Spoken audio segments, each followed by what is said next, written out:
আসসালামু আলাইকুম। চলে আসলাম নতুন একটি ভিডিও নিয়ে। তো আজকে আপনাদের দেখাবো ডেনিমের প্যান্টের এনসিএম মারা। তো আমার এই পুরো ভিডিওটি দেখলে আপনারা খুব সহজে শিখে নেবেন যে কিভাবে প্যান্টের এনসিএম মারতে হয়, বডি ফোল্ডারে ঢুকাইতে হয়, কিভাবে বডি ধরতে হয় সেটাও আপনাদের শেখাবো। আমার পুরো ভিডিওটি দেখলে আপনারা খুব সহজে শিখে নিতে পারবেন যে কিভাবে ফোল্ডারে এনসিএম মারতে হয়।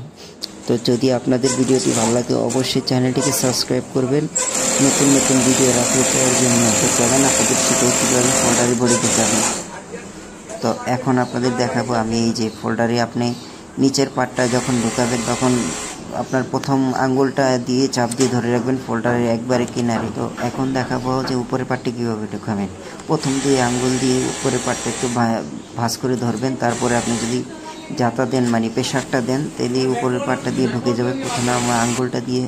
তো এখন আমি দেখাচ্ছি আপনাদের যে কীভাবে মাঝখানের পার্টগুলো ধরবেন। যে নিচের পার্টটা ধরবেন, মাঝখানের যে মিডল আঙ্গুলটা আছে ওইটা দিয়ে বাঁকা করে ধরবেন, আর উপরে দুই আঙ্গুল দিয়ে একটু বাঁকা করে ধরবেন, তাইলেই আপনার ফোল্ডারের নিচের পার্টটা আরামসে ভেঙে ঢুকে যাবে। আর উপরের পার্টটা ধরবেন বাঁকা করে। এই যে যখন পয়েন্টে ধরবেন আপনারা, পয়েন্টটা ধরার সময় উপরের পার্টটা এইভাবে ধরবেন, মাঝখানের আঙ্গুলটা দিয়ে চাপ দেবেন, আর নিচের আঙ্গুলটা দিয়ে মাঝখানের আঙ্গুলটা দিয়ে নিচে প্রেশার দিয়ে ধরবেন উপরের দিকে, তাহলে দেখবেন রিল্যাক্স আপনার পয়েন্টটা মিলে যাবে। এই যে দেখছেন কীভাবে ঢুকাইছি আর আমি পয়েন্টটা মিলছে। এখন পয়েন্টটা বের করে দেখাইলাম যে পয়েন্টটা মিলে গেছে। আমি একটু ভিডিওগুলো কাট করে দেখাচ্ছি কারণ একটু সময় নিয়ে দেখাচ্ছি, মেশিনটা অতটা সুবিধার না, মেশিনটা পয়েন্টটা আটকে গেছে, ওটাই আপনাদের এইভাবে দেখাতে হইতেছে আমার। দেখেন আমি কীভাবে খুব সহজে ইঞ্চিন মারতেছি, এই যে পয়েন্ট মিলাইতেছি, আপনাদের ঘুরে ঘুরে মেশিনটাও দেখাইতেছি। দেখেন এইভাবে যদি আমার ভিডিওটি ফলো করেন আপনারা অবশ্যই খুব সহজেই ইঞ্চিন মারতে পারবেন। তো আপনার শিখতে হয়তো প্রথম দিকে একটু সময় লাগে, মাস 3 সময় লেগে যাবে। 3 মাসের ভিতরে আপনি কমপ্লিট করতে পারবেন, ঘন্টায় 100-120 করে ইঞ্চিন মারতে পারবেন। তো আশা করছি ভিডিওটি ভালো লাগলে অবশ্যই লাইক করবেন, চ্যানেলটিকে সাবস্ক্রাইব করে পাশেই থাকবেন আমার, যেন আমি নতুন নতুন ভিডিও আপনাদের মাঝে দিতে পারি।